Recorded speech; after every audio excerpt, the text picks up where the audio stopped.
And now we have what we have because the Russians don't bluff. That's lesson number one out of this whole thing, is the Russians don't bluff. So as you evaluate what's going on, you hear a lot of spin out there about what's happening, the Russian this, Russian that. Take the Russians at face value. When they say they're going to do something, they're going to do something exactly the way they said they're going to do it. So that's where we are today. We have a major war ongoing in Ukraine, one that, by the way, Russia is winning decisively. I'm not here to promote war. This is an anti-war group, but we're here to talk about the facts.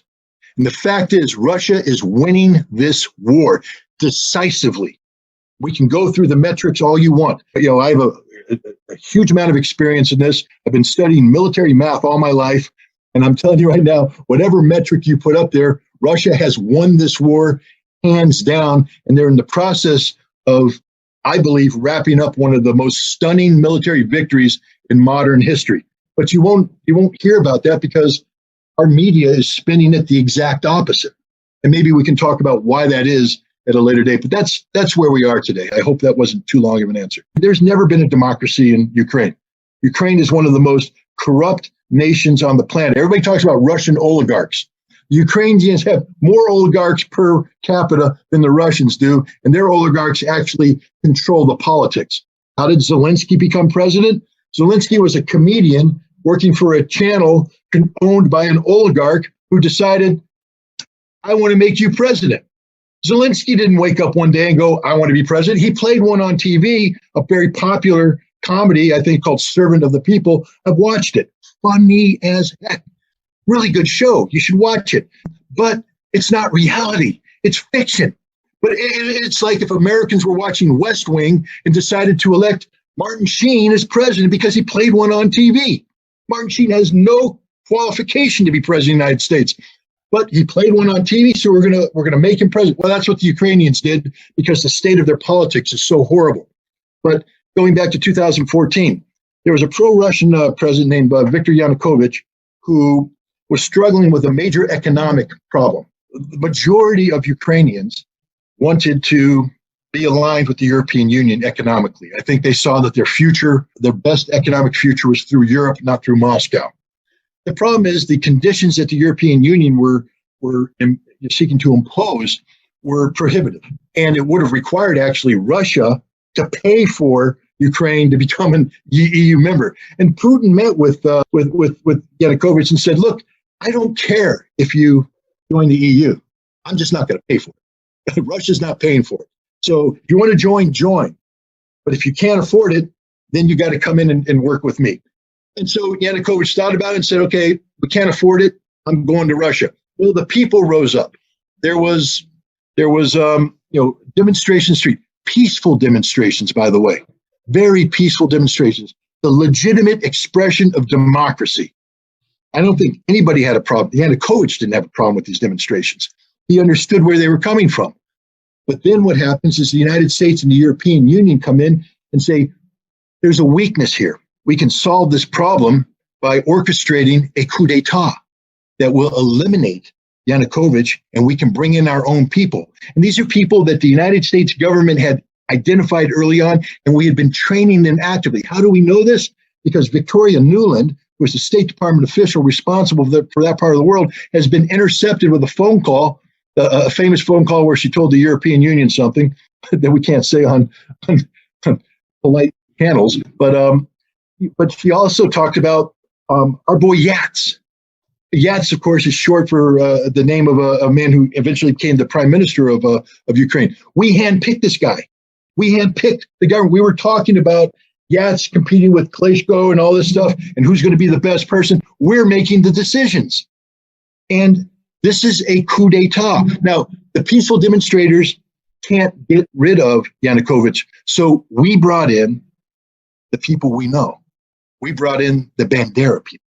And they came in armed. They seized, they stormed police armories, took weapons, came down, and overnight, they turned what was a peaceful demonstration in the Maidan Plaza into a violent revolution that killed scores of people.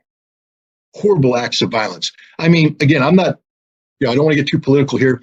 We call what happened in January 6th of last year an insurrection, of 2021, I think, an insurrection.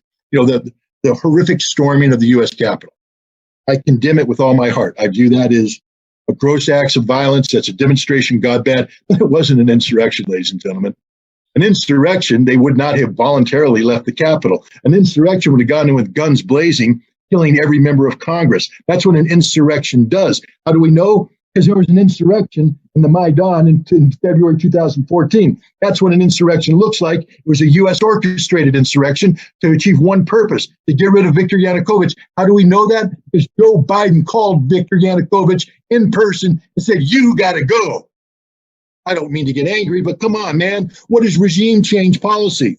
We've never had regime change policy. Why did Biden get on the phone and tell Yanukovych he has to go? That's regime change policy, literally. Writ large, big letters, and he left. But now what happened? You've created this mess. You've empowered these Nazis, and they're now in charge. Now, people say, but Scott, they're minorities, man. They're just, okay, yeah, they had the violence in the Maidan and all that, but at the end of the day, when they ran for parliament, they didn't get majorities in parliament. Well, you know what? Who else didn't have a majority? The Bolsheviks. You go back and study Russian history, you got these two major elements. You got the Mensheviks, which means small, and the Bolsheviks, which means big. But the Mensheviks were actually big, and the Bolsheviks were actually small. Why did the Bolsheviks win? Because they were violent. They were violent. And so now you've empowered these Bandera-worshiping neo-Nazis to come in and seize power, and they're not going to let it go. They immediately intimidate the Ukrainian Rada to start passing laws that empower nationalism, Ukrainian nationalism, at the expense of Russian-speaking Ukrainians and ethnic Russians. They outlaw the language, they outlaw the culture, and then they violently seek to impose their will. They go down to Odessa, city on the coast. There's a riot there after a soccer game.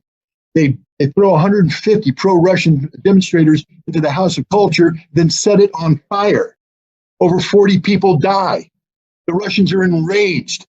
The Ukrainians start to make a move towards Crimea, and the Russian government says, not so fast. They send in the little green men, and Russia takes control of Crimea, blocking them. But where do the Nazis go from there? They head straight to the Donbass. They start assaulting the Russian population there. The Russians rose up. They declared independence. A curious fact, Vladimir Putin didn't recognize them as independent states. He rejected that. He said, no, you're part of Ukraine.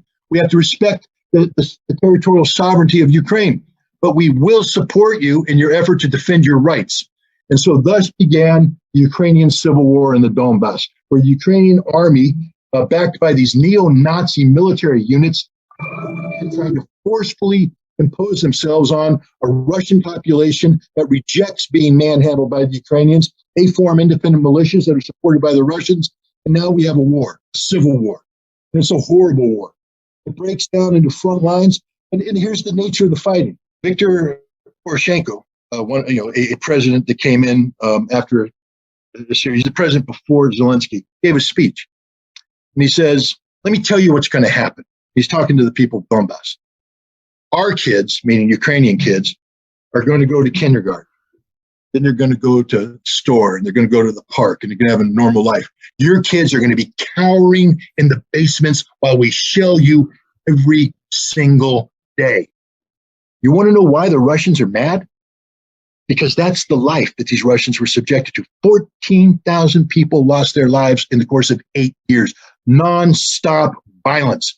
It could have come to an end. In 2015, something called the Normandy Format, that was the Germans, the French, the Ukrainian government got together with the Russians there as observers, and they agreed to a ceasefire and keeping the Donbass in Ukraine, but that the legislation of Ukraine would pass a series of laws that gave sort of a special autonomous status to the Russians so that they wouldn't be impacted by the anti-Russian laws that had been passed.